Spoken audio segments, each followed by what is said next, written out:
കവിത golden diamonds presence Pluto. ഇപ്പോൾ കാണാം സൈന പ്ലേയിൽ. എന്തുപറ്റി? നീ എന്താ ഇവിടെ? മിസ്റ്റർ ജനാർദ്ദനൻ നായർ, അശ്വതിയുടെ മരണം കൊലപാതകമാണെന്ന് തെളിഞ്ഞിട്ടുണ്ട്. മോഹൻ അതിൽ പങ്കുണ്ടെന്നുള്ളതിന് ഞങ്ങളുടെ പക്കൽ തെളിവുകളുമുണ്ട്. What nonsense you are speaking mister Iyer. എന്റെ മകൻ അശ്വതിയെ കൊന്നിട്ടുണ്ടെന്നോ? അതിനുള്ള തെളിവുകൾ നിങ്ങൾക്ക് കിട്ടിയിട്ടുണ്ടെന്നോ? Yes, I'm telling the sense mister Nair. Ashwathi അവസാനമായി കണ്ടതും സംസാരിച്ചതും മോഹനാണ്. അതിന് മോഹൻ അശ്വതിയെ കാണാൻ വന്നു എന്നുള്ളതിന് തെളിവുകളുണ്ട്. 9 മണിക്ക് മോഹൻ തിരിച്ചുപോയി എന്നുള്ളത് മോഹന്റെ മൊഴിയാണ്. അതിന് സാക്ഷികളില്ല. 9:30 അശ്വതിയുടെ മരണം നടക്കുന്നു. 9-നും 9:30-നും ഇടയ്ക്ക് മറ്റാരും അശ്വതിയെ കണ്ടതായി തെളിവുകളില്ല. അപ്പോൾ 9 മണിക്ക് പോയി എന്ന മോഹന്റെ മൊഴി വിശ്വസിക്കാൻ ബുദ്ധിമുട്ടാണ്. കൂടാതെ 9 മണിക്ക് മുൻപ് റെയിൽവേ സ്റ്റേഷനിൽ നിന്ന് ഒരാൾ ഹോട്ടൽ പ്രസിഡന്റിലേക്ക് വിളിച്ച് അശ്വതി ഉണ്ടോ എന്ന് ചോദിച്ചു. ഉണ്ടെന്ന് പറഞ്ഞപ്പോൾ ഫോൺ ഡിസ്കണക്ട് ചെയ്തു. അയാളുടെ ഉദ്ദേശം അശ്വതി ഹോട്ടലിൽ ഉണ്ടോ എന്നറിയണം, അത്രമാത്രം. 353401 നിങ്ങളുടെ വീട്ടിലെ നമ്പറല്ലേ? അതെ. തുടർന്ന് അയാൾ ആ നമ്പറിലും വിളിച്ചിരുന്നു. ആരാണ് അറ്റൻഡ് ചെയ്യുന്നറിയില്ല. നിങ്ങളുമായും അശ്വതിയുമായും ബന്ധമുള്ള ഒരാളാണ് ഈ 2 കോളും ചെയ്തിരിക്കുന്നത്. ഒരു സഹായം ഇല്ലാതെ ഒരാൾക്ക് ഒറ്റയ്ക്ക് അശ്വതിയെ കൊന്നു കെട്ടിത്തൂക്കാനാവില്ല. വിളിച്ചയാൾ മോഹനെ സഹായിക്കാനെത്തിയ സുഹൃത്തോ അല്ലെങ്കിൽ സഹായിക്കാൻ വാടകയ്ക്കെടുത്ത ആളോ ആയിരിക്കുമെന്ന് ഞങ്ങൾ വിശ്വസിക്കുന്നു. ആ സമയത്ത് താൻ വീട്ടിലില്ലെങ്കിൽ അശ്വതിയുടെ മുറിയിൽ ഉണ്ടാവുമെന്ന് മോഹൻ മുൻകൂട്ടി അയാളോട് പറഞ്ഞു കാണും. ഞാൻ അശ്വതിയുടെ മുറിയിൽ ഉണ്ടായിരുന്നപ്പോ ഫോൺ വന്ന കാര്യം ഞാൻ സമ്മതിച്ചല്ലോ. ഞാൻ വാടകയ്ക്കെടുത്ത ആളാണ് ഫോൺ ചെയ്തതെങ്കിൽ ഞാൻ എന്തിനു സമ്മതിക്കണം? അനിയന് തെറ്റിപ്പോയി. റെയിൽവേ സ്റ്റേഷനിൽ നിന്ന് കോൾ വന്ന കാര്യം ഹോട്ടലിലെ ഓപ്പറേറ്ററാ ഞങ്ങളോട് പറഞ്ഞത്. അത് ചോദിച്ചപ്പോ മറ്റു മാർഗങ്ങളൊന്നുമില്ലാതെ നിങ്ങൾക്കത് സമ്മതിക്കേണ്ടി വന്നു അല്ലേ? കൂടാതെ അശ്വതിയെ തൂക്കാൻ ഉപയോഗിച്ചു എന്ന് കരുതപ്പെടുന്ന സ്റ്റൂളിൽ നിന്നുകൊണ്ട് സീലിംഗിലെ ഹൂക്കിൽ സാരി ഒരുക്കാൻ 6 അടിയിൽ കൂടുതൽ പൊക്കമുള്ള ഒരാൾക്കേ കഴിയൂ. മോഹൻ 6 അടിയിൽ കൂടുതൽ പൊക്കമുണ്ട്.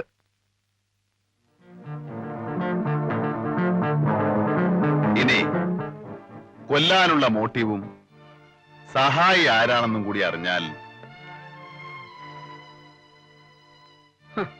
കിട്ടുന്ന കേസൊക്കെ കൊലപാതകമാക്കാനുള്ള ആക്രാന്തത്തില് കെട്ടിച്ചമച്ച ഈ കീറാമാറാപ്പ് ആര് വിശ്വസിക്കും മിസ്റ്റർ?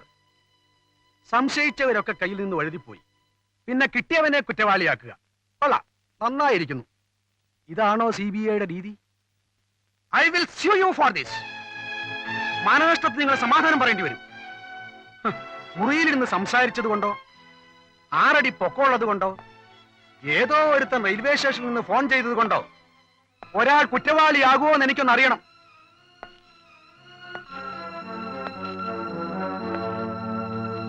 കെട്ടിത്തൂക്കാൻ ഉപയോഗിച്ച സാരി ഒരു കടയിൽ നിന്ന് വാങ്ങിയതാണെങ്കിൽ ആ കടയുടമസ്ഥൻ വാങ്ങിയ ആളെ തിരിച്ചറിഞ്ഞിട്ടുണ്ടെങ്കിൽ? മനസ്സിലായില്ല. അശ്വതിയെ കെട്ടിത്തൂക്കാൻ ഉപയോഗിച്ച സാരി വാങ്ങിയത് മോഹനാണെന്ന് തെളിഞ്ഞിട്ടുണ്ട്. ആ കടയുടമസ്ഥൻ മോഹനെ തിരിച്ചറിഞ്ഞിട്ടുമുണ്ട്. No! You are lying! You are a bloody liar! എന്റെ മോൻ ഒരു കടയിൽ നിന്നും സാരി വാങ്ങിച്ചിട്ടില്ല. താൻ പച്ചക്കള്ളമാണ് പറയുന്നത്.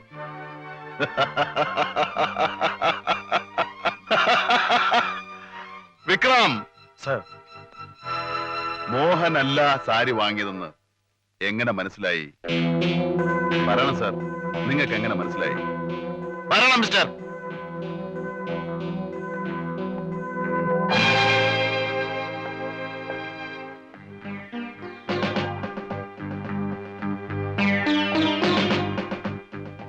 ഇപ്പൊ പറയണം, ആരാ സാരി വാങ്ങിയത്? രമേശാണോ സാരി വാങ്ങിയത്? എങ്കിൽ രമേശ് എന്തിനാ സാരി വാങ്ങിയത്? പറയണം. പറയണം മിസ്റ്റർ, രമേശ് എന്തിനാ സാരി വാങ്ങിയത്? പറയണം വക്കീലേ, എന്തിനാ സാരി വാങ്ങിച്ചത്? പറയാം. മോഹൻ അശ്വതിയെ വിവാഹം കഴിക്കുന്നതിൽ ഞാനെതിരായിരുന്നു. കാരണം 10-20 വർഷത്തിന് മുമ്പ് അശ്വതിയുടെ അമ്മയും നാടകനടിയുമായ രുക്മിണിയുടെ ഡൈവോഴ്സ് കേസിൽ അവർക്ക് വേണ്ടി ഞാനാണ് അപ്പിയർ ചെയ്തത്. വിധി അവർക്ക് അനുകൂലമായിരുന്നു. അവരെന്നെ കാണാൻ വന്നു. ഇത് വിധി പകർപ്പാണ്, സൂക്ഷിച്ചു വെച്ചോളൂ. ഇതാ സർ ഫീസ്. ഫീസൊക്കെ ഞാൻ വാങ്ങിച്ചു കഴിഞ്ഞല്ലോ. എന്നാലും സാർ. വേണ്ട, ആവശ്യമുള്ളപ്പോൾ ഞാൻ ചോദിച്ചു മേടിച്ചോളാം. ഡൈവോഴ്സും കിട്ടി, രുക്മിണി സ്വതന്ത്രയായി. ഇനി എന്താ പരിപാടി? ഞാൻ മദ്രാസിലേക്ക് പോവാണ് സാർ. അവിടെ ചെന്നാ വല്ല സിനിമയിലും ചാൻസ് കിട്ടും. മദ്രാസ് ചെന്ന എവിടെ താമസിക്കും? വല്ല പരിചയക്കാരും ഉണ്ടോ? ഒരു കൂട്ടുകാരിയുണ്ട്. തൽക്കാലം അവളുടെ കൂടെ താമസിക്കാം. പിന്നെ ചാൻസ് ഒക്കെ കിട്ടുമ്പോ. എന്റെ അഡ്രസ് ഇല്ല കയ്യില്? ഉണ്ട്. എന്തെങ്കിലും ആവശ്യമുണ്ടെങ്കിൽ എന്നെ അറിയിച്ചാൽ മതി. അപ്പൊ ഞാൻ വരട്ടെ സാർ.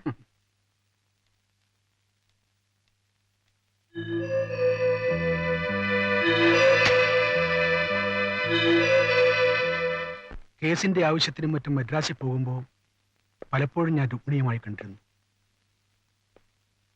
ഞങ്ങൾ ഒരുമിച്ച് താമസിച്ചു, ബന്ധപ്പെട്ടു. ഒരിക്കൽ മദ്രാസിൽ ഞാനുള്ള സമയം രുക്മിണി എന്നെ കാണാൻ ഞാൻ താമസിക്കുന്ന ഹോട്ടലിൽ വന്നു. രുക്മിണി പറഞ്ഞത് സത്യമാണോ? അതെ സാർ. ഞാൻ ഇന്നലെ ഒരു ഡോക്ടറെ കണ്ടു. രുക്മിണി, എനിക്ക് പരിചയമുള്ള ഡോക്ടേഴ്സ് ഇവിടെയും ധാരാളമുണ്ട്. നമുക്ക് അബോർഷൻ നടത്താം. വേണ്ട സാർ. ഒരു പ്രശ്നം ഉണ്ടാവില്ലെന്നേ. വേണ്ട. എനിക്ക് ഈ കുഞ്ഞിനെ പ്രസവിക്കണം, അതിനെ വളർത്തണം. അതെന്റെ ആഗ്രഹമാണ് സാർ. സാറിന് ഭാര്യയും കുട്ടിയുള്ള കാര്യം എനിക്കറിയാം. ഒരിക്കലും ഞാൻ സാറിനൊരു ഉപദ്രവമാകില്ല. ഈ കുഞ്ഞിന്റെ അച്ഛൻ ആരാണെന്നുള്ള കാര്യം ഞാൻ ഒഴികെ ഈ ലോകത്ത് മറ്റാരും അറിയില്ല. സാറിന് എന്നെ പൂർണ്ണമായും വിശ്വസിക്കാം.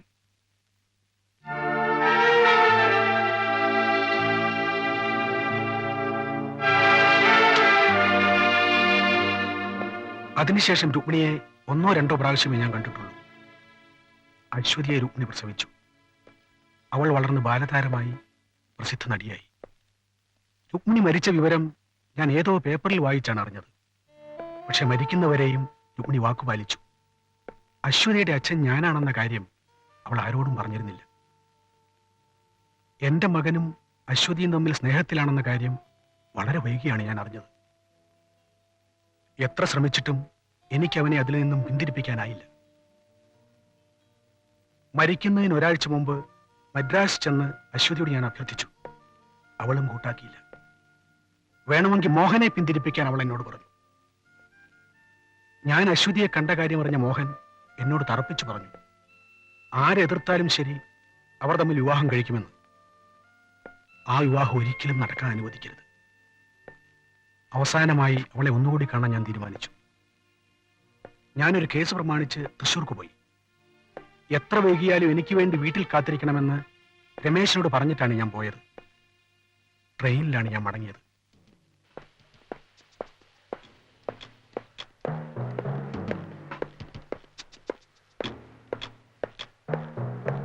$87152.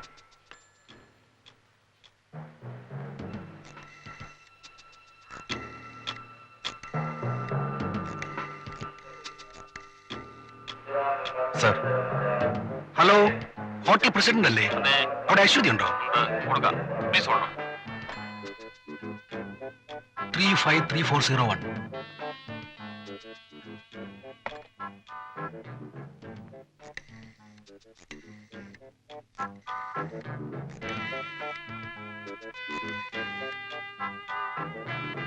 രമേശ് അല്ലേ? ഞാൻ ഹോട്ടൽ പ്രസിഡന്റിലേക്ക് പോവുക. നീ അങ്ങോട്ട് വാ. ക്യൂക്ക്.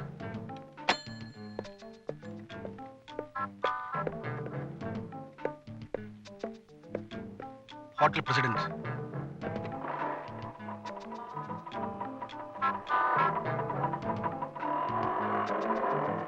ജോർജ് ഗിരിനായർ.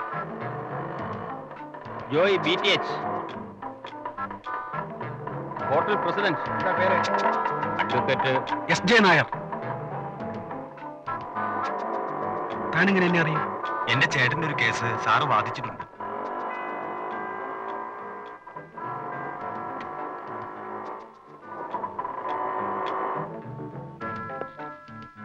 എത്രയാ?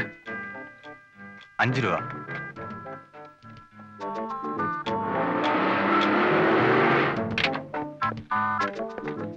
ആ, താൻ എത്തിയോ?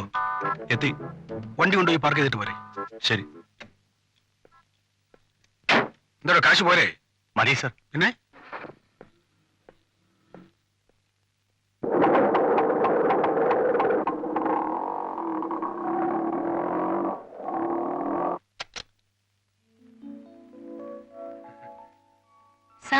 വരൂ. Thank you.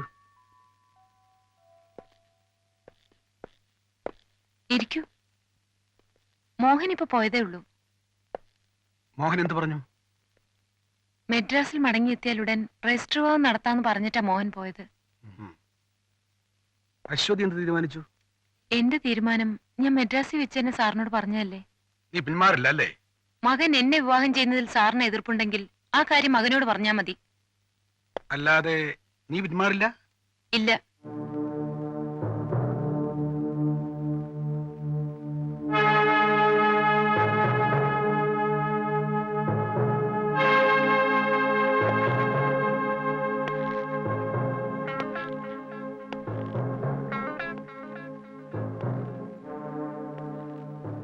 നീ ജീവിച്ചിരുന്നാലല്ലേ ഈ വിവാഹം നടക്കൂ.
രമേഷ്, രമേഷ്, സാരി ഒന്നും കാണുന്നില്ലല്ലോ. ഇവിടെ സാരി ഉപയോഗിക്കില്ലേ? ഞാൻ വാങ്ങിച്ചോണ്ടിരുന്നു സാർ. ഈ സമയത്ത് എവിടെ കിട്ടും? ട്രാൻസ്പോർട്ട് സ്റ്റാൻഡിൽ ഒരു കടയുണ്ട്.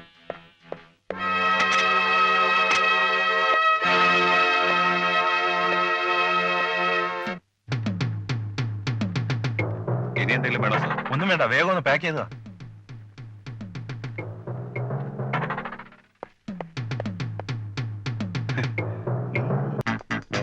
നീ പുറത്തിറങ്ങി പൊടി പൊട്ടിയിട്ട് താക്കോല ജനലിൽ കൂടെ അകത്തേക്ക് ഇടണം. വെട്ടിയെടുത്തോ. വാ.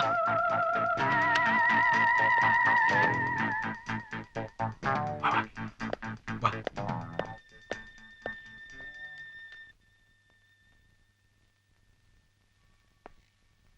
മറ്റൊരു മാർഗവും ഇല്ലാത്തതുകൊണ്ടാണ് ഞാനത് ചെയ്തത്. അശ്വതി നിങ്ങളുടെ മകളാണെന്നുള്ള കാര്യം അശ്വതിയോടോ മോഹനോടോ നിങ്ങൾ എന്തുകൊണ്ട് പറഞ്ഞില്ല? അപമാനം ഭയന്നാണ് ഞാൻ പറയാഞ്ഞത്. സഹോദരൻ സഹോദരിയെ സ്നേഹിച്ച് വിവാഹം കഴിക്കാൻ തീരുമാനിച്ച കാര്യം നാട്ടുകാരറിഞ്ഞാൽ അത് താങ്ങാനുള്ള ധൈര്യം എനിക്കുണ്ടായില്ല. Very sorry mister Mohan. കുറച്ചു നേരത്തേക്കാണെങ്കിൽ കൂടി മോഹനെ കുറ്റവാളിയാക്കിയതിൽ എനിക്ക് ദുഃഖമുണ്ട്. ഓട്ടോ ഡ്രൈവറുടെ മൊഴിയിൽ നിന്നും യാത്രക്കാരൻ വക്കീലാണെന്ന് മനസ്സിലായി. തുണിക്കടക്കാരൻ രമേശിനെ തിരിച്ചറിഞ്ഞതോടുകൂടി തെളിവുകൾ പൂർണ്ണമായെന്ന് ഞങ്ങൾ കരുതി. പക്ഷേ മിസ്റ്റർ രമേശ് ഞങ്ങളുടെ കണക്കുകൂട്ടലുകൾ മുഴുവൻ തെറ്റിച്ചു. വാദിക്കാനോ നിഷേധിക്കാനോ നിൽക്കാതെ രമേശ് കുറ്റം സമ്മതിച്ചു. കൂട്ടത്തിൽ ഗുരുവിനെ രക്ഷിക്കാൻ വത്സല ശിഷ്യൻ താൻ ഒറ്റയ്ക്കാണ് അശ്വതിയെ കൊന്ന് കെട്ടിത്തൂക്കിയതെന്ന് പറഞ്ഞു. ഞങ്ങൾ എത്ര ശ്രമിച്ചിട്ടും രമേശ് തന്റെ സ്റ്റേറ്റ്മെന്റിൽ തന്നെ ഉറച്ചു നിന്നു. He is very sincere to you. ഒരു സഹായി ഇല്ലാതെ ഒരാൾക്ക് ഒറ്റയ്ക്ക് ഈ കൃത്യം ചെയ്യാനാവില്ലെന്ന് ഞങ്ങൾക്ക് ഉറപ്പുണ്ടായിരുന്നു. ഒരുപക്ഷെ സഹായിയെ പിടികിട്ടാതെ ഈ കേസ് കോടതിയിലെത്തിയാൽ ആ കാര്യം കോടതിയിൽ ഉന്നയിച്ച് തന്റെ സീനിയർ തന്നെ രക്ഷിക്കുമെന്ന് രമേശ് വിശ്വസിച്ചു കാണും. അല്ലടോ? ഏതായാലും മകനെ രക്ഷിക്കാൻ അച്ഛനെത്തുമെന്നറിയാം. അറിഞ്ഞുകൊണ്ട് ഒരു കുറ്റവാളിയും രക്ഷപ്പെടരുതെന്ന് കരുതിയാണ് ഇങ്ങനെ ഒരു നാടകം കളിക്കാൻ ഞങ്ങൾ തീരുമാനിച്ചത്. Once again, I feel sorry for what has happened, Mr. Mohan. CBIയുടെ രീതി മനസ്സിലായോ ഇപ്പോ? കെട്ടിച്ചമച്ച കീറമാറാപ്പൊക്കെ ഇപ്പൊ തെളിവായി. 20 വയസ്സ് കഴിഞ്ഞ് ജീവിതം ആരംഭിക്കാൻ തുടങ്ങിയ ആ പെൺകുട്ടിയുടെ ജീവനേക്കാൾ പ്രധാനമാണോ വാർദ്ധക്യത്തിലെ കാലൂന്നിയ നിങ്ങളുടെ ദുരഭിമാനവും അന്തസ്സും? ഒരല്പം കരുണ നിങ്ങളിൽ ഉണ്ടായിരുന്നെങ്കിൽ മകളും ജീവിച്ചു പോവായിരുന്നില്ലേ ഈ ലോകത്ത്?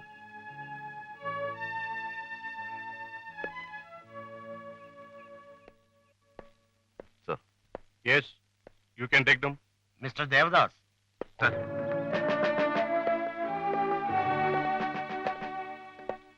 Take them. സർ വരൂ.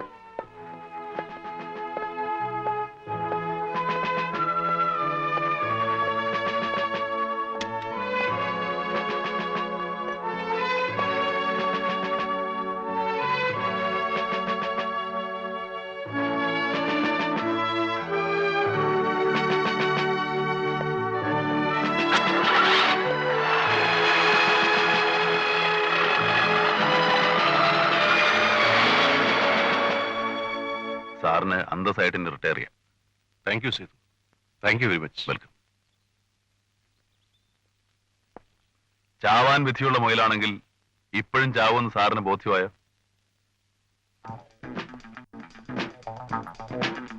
എന്റെ കർത്താവേ, ഇയാളെ വെള്ളം പോലും കിട്ടാത്ത ഒരിടത്തേക്ക് സ്ഥലം മാറ്റിയിരുന്നെങ്കിൽ. എന്താ അവസ്ഥ പച്ച?